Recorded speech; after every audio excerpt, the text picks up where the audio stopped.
I used to think office jobs were safe. Bright lights, security cameras, coworkers everywhere.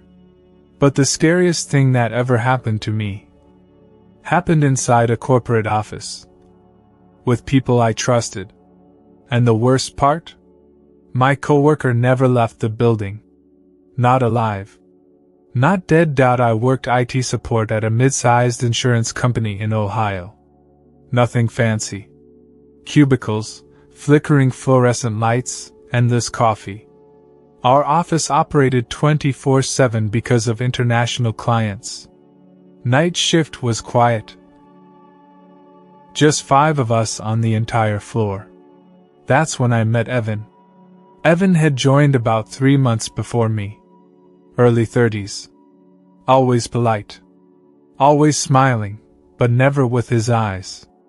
He knew things he shouldn't. Like which desks were empty before HR announced layoffs. Or which managers were having affairs. At first, I thought he was just observant. Later, I realized he was listening when no one was around. Evan never ate. Every night at 2 a.m., we'd all take a break. Vending machines. Microwaves humming. Evan just sat at his desk, staring at his monitor. The screen was always black. When I asked him once, he said, "I already ate earlier." But I never saw him bring food. Never saw him drink water. Another thing. He never used the restroom. 8-hour shifts. Coffee. Energy drinks. Nothing. One Tuesday night, around 3:17 a.m. My system froze. I called Evan. No response. I walked over to his cubicle. His chair was empty. But his computer was on. Typing. Keys clicking slowly. Deliberately. I leaned closer. The screen wasn't showing work logs. It was showing employee files. Mine was open. With notes added. Stays late. Lives alone. No close family. I heard breathing behind me. Evan was standing there. He smiled and said, "You shouldn't read other people's files." I didn't sleep that day. A week later, Evan didn't show up. No email. No text. His desk was still there, untouched. I asked my supervisor where Evan was. She frowned. "Who?" I laughed, thinking she was joking. She wasn't. I went to HR. They searched their system. No Evan. No employee ID. No onboarding record. But I had emails. Slack messages. HR looked uncomfortable. They said, "Those accounts were deactivated 4 years ago. I worked IT. So that night, I accessed security logs. I searched for Evan entering the building. What I found made my stomach drop. Evan never badged in. Not once. But the cameras showed him. Already inside. Standing in hallways at night. Watching desks. Watching people work. Sometimes standing behind coworkers. Motionless for minutes. In one clip, he was standing behind me. Smiling. Our building had a basement. Officially it was storage. Unofficially, no one went down there. I found a badge log anomaly. Multiple door opens from Evan's ID. 4 years ago. I went down at 2:40 a.m. The air was colder. The lights flickered like they were struggling to stay on. I found an old desk. Dust covered. Nameplate. Evan M. Carter, IT support. Under it, a dried, dark stain on the concrete floor. Human-shaped. I dug deeper. 4 years ago, Evan had worked the same shift.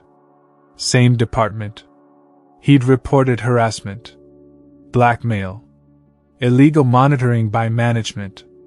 HR ignored him. One night, he stayed late. There was a System malfunction.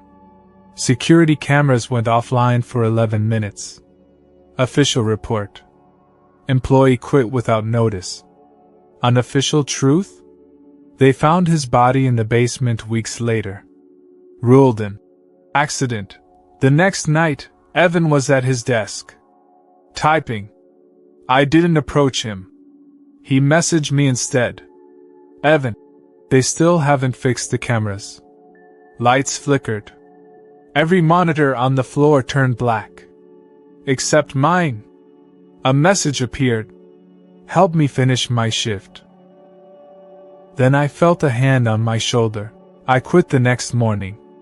No notice. No explanation. 2 months later, I received an email from my old work address. Subject. Clocking out. Body. Thank you for covering for me. I finally get to go home. The company shut down the building 3 weeks later. Mold issues, they said. But night security still reports. Someone typing. On the empty 3rd floor.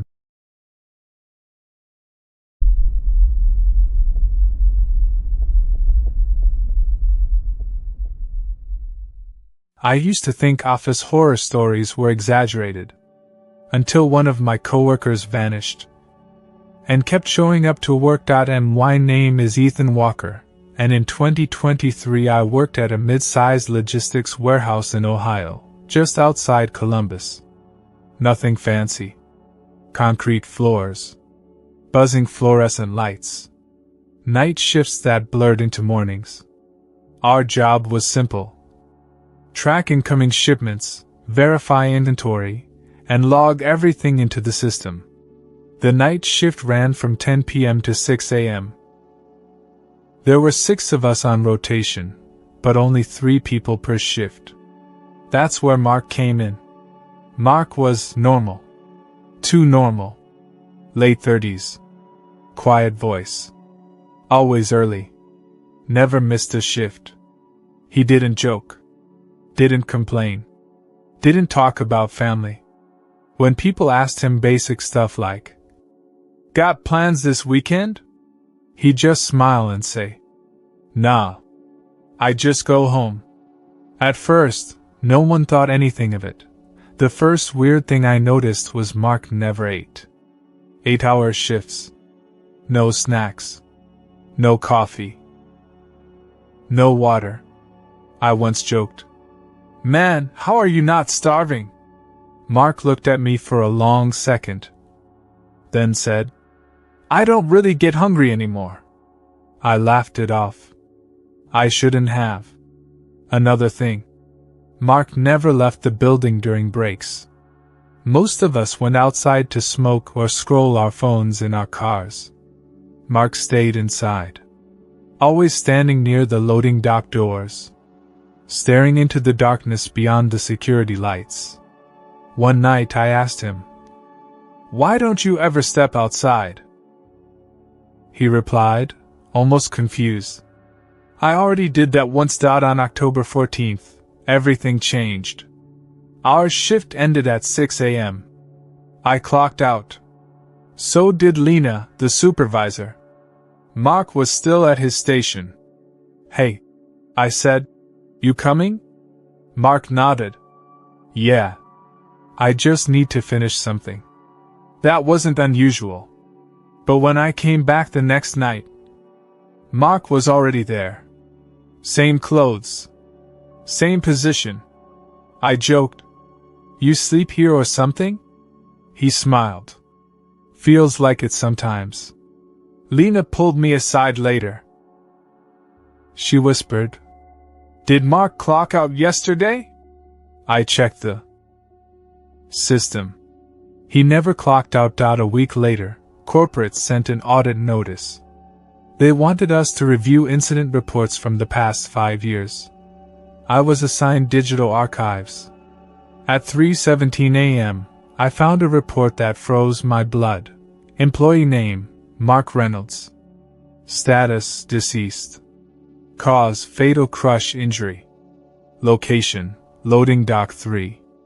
Time of death, 5:42 a.m. My hands shook. The photo attachment showed a body under fallen cargo pallets. The face was Mark. Same eyes. Same scar on his chin. Date of birth matched. I checked the current employee profile. Same name. Same SSN. I ran to the break room. Mark was sitting there. Breathing. Smiling. I confronted him near Dock 3. My voice cracked. Mark, where do you live? He stared at the floor. I don't. What happened in 2018? Silence. Then he said quietly, They told me I could go home after my shift. My chest tightened. You're dead, I whispered. Mark finally looked at me. His eyes were wet. I know. The lights flickered. The temperature dropped. He continued. But no one told me how to leave. I dug deeper. 3 other names came up in old reports. All night shift workers. All died on the job. All listed as unresolved worker compensation claims. All of them had clocked in after death. The warehouse wasn't just understaffed. It was unfinished business. On December 31st, Mark didn't show up early. At 5:40 a.m., alarms went off. Dock 3 malfunction. Cargo shifted. History repeating itself. I ran there. Mark was standing beneath the pallets. I screamed at him to move. He smiled peacefully. My shift's over. The pallets fell. But when the dust settled, there was no body. Just an empty badge on the floor. Corporate shut the warehouse down 2 months later. I quit. Moved states. New job. Day shift only. But sometimes, when I stay late at the office, I see a familiar name already logged in. Mark R. Active. And the system says, Employee has not clocked out. Some coworkers don't quit. Some don't die. They just keep working.